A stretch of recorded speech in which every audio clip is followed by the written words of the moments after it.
Pada video kali ini saya akan memberikan tutorial bagaimana cara menggunakan salah satu tools yang ada di Kali Linux, yaitu Nessus.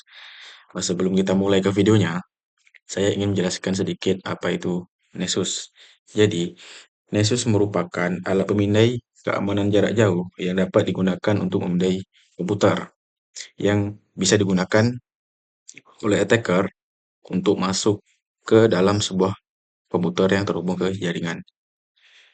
Nessus bisa mendeteksi beberapa macam celah keamanan seperti password lemah, miskonfigurasi, port terbuka, dan juga bug pada web server. Sebelum kita menggunakan tools ini, kita harus download terlebih dahulu. Caranya adalah kita masuk ke dalam sebuah Firefox ataupun Chrome, terserah kalian mau menggunakan apa. Di sini kita ketik download Nessus. Terus kita pilih yang Tenable Nessus. Nah, setelah masuk ke tampilan tersebut, di sini kita pilih versi Nessus yang terbaru. Untuk di bagian platform, kalian sesuaikan dengan sistem operasi yang kalian gunakan. Karena saya menggunakan Linux, jadi saya pilih Linux. Lalu kalian klik download di sini. Karena saya sudah download, jadi saya nggak usah atau tidak perlu download lagi. Langsung saja kita masuk ke terminal. Jadi di terminal ini kalian bisa menggunakan perintah cd download. Jadi fungsi dari cd download ini dia membuka atau berpindah ke folder yang bernama download. Nah, selanjutnya kita ketik ls. Perintah ls ini digunakan untuk menampilkan daftar atau daftar isi file yang ada di dalam folder download tersebut. Nah, di sini sudah muncul file Nessus ya yang kita download tadi. Selanjutnya kalian ketik sudo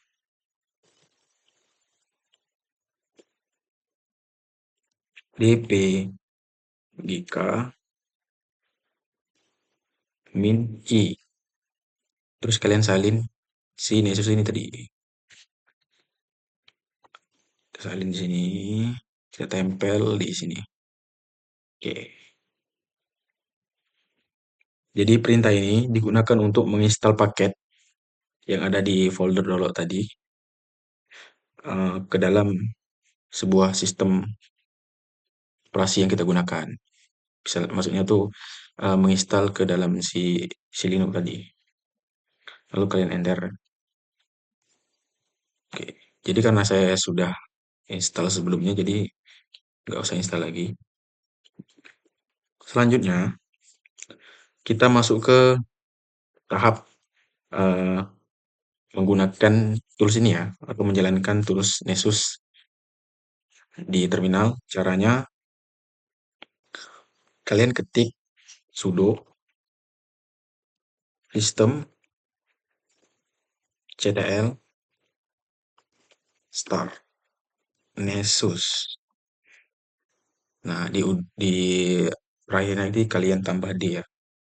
Jadi, perintah ini digunakan untuk menjalankan atau memulai layanan Nessus di sistem Linux kita.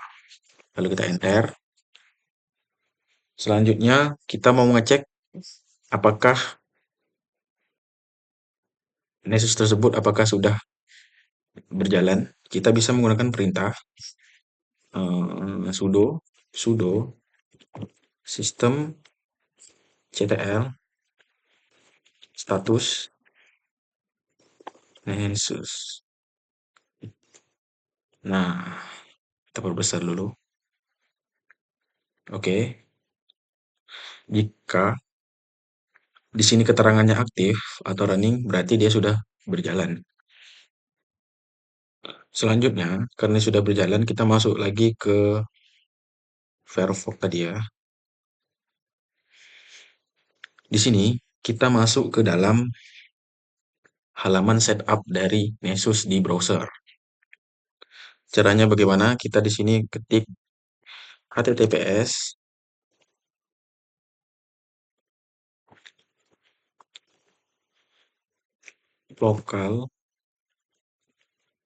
localhost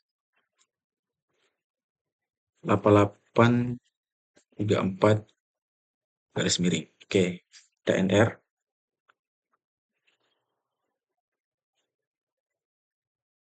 Di sini kita sudah masuk ke dalam halaman setup dari Nessus. Sebelum kita masuk ke dalam halaman utamanya, di sini kalian harus daftar terlebih dahulu. Kalian buat akun, password, baru kalian bisa masuk ke dalam ini ya, ke dalam halaman utamanya. Nah, setelah kalian masuk di sini, jadi di sini kalian bisa pilih Neoscan. Nah, di sini terdapat beberapa cara yang bisa kalian gunakan untuk memulai scanning tadi ya. Nah, di sini saya menggunakan Basic Network Scan.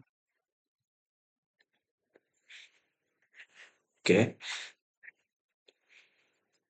Jika sudah masuk ke dalam tampilan Neoscan ini, di sini kita bisa memberikan judul atau nama ya. Sebetulnya judulnya ini bisa bebas kalian mau kasih nama apa aja. Di sini saya kasih namanya testing aja lah ya. Testing networking.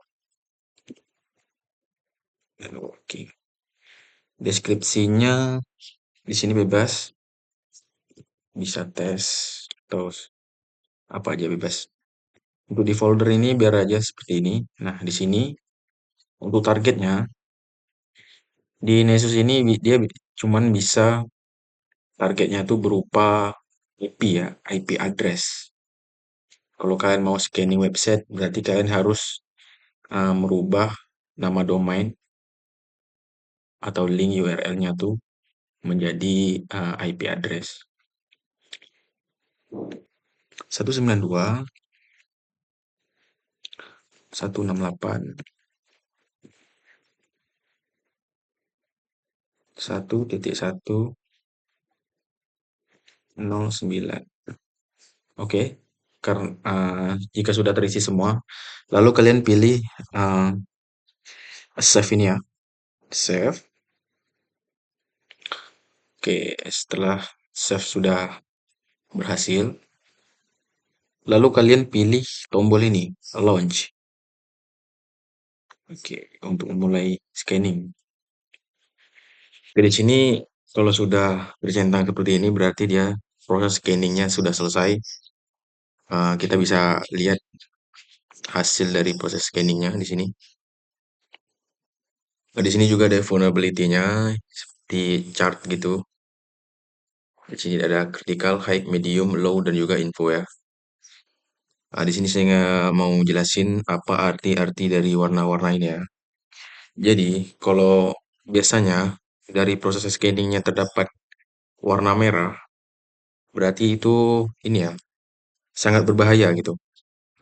Dia tuh bisa memberikan akses langsung ke dalam sistem dan juga bisa mengeksekusi kode-kode dan lain-lainnya gitu.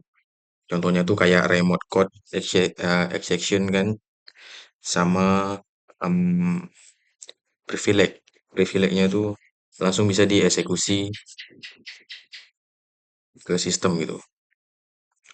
Terus kalau yang high atau yang orange ini, kalau yang orange ini dia tuh cukup berbahaya. Dia tuh bisa menyebabkan data bocor ataupun serangan lebih parah gitu. Contohnya tuh kayak eh, ada bug ataupun service lama gitu ya.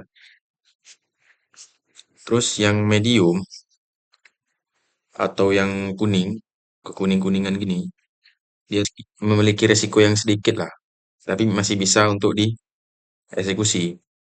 Dia tuh tidak memberikan akses langsung, tapi bisa dimanfaatkan dengan kondisi tertentu. Contohnya tuh seperti versi software, SSL lemah, konfigurasi default, atau segala macamnya. Terus kalau yang kuning, yang low, dia tuh resikonya lebih relatif kecil. Biasanya tuh informasi tambahan atau konfigurasi minor ya. Contohnya tuh seperti port terbuka tanpa layanan sensitif. Nah, sedangkan yang biru ini, yang hampir 90%, 97% ini biru ya, itu hanya informasi biasa, bukan sebuah kerentanan gitu. Dia tuh contohnya tuh kayak versi softwarenya gitu. Oke, mungkin ini aja tutorial kali ini. Semoga kalian paham dengan video kali ini, dan kalian juga bisa langsung mencoba ya. Oke, sekian.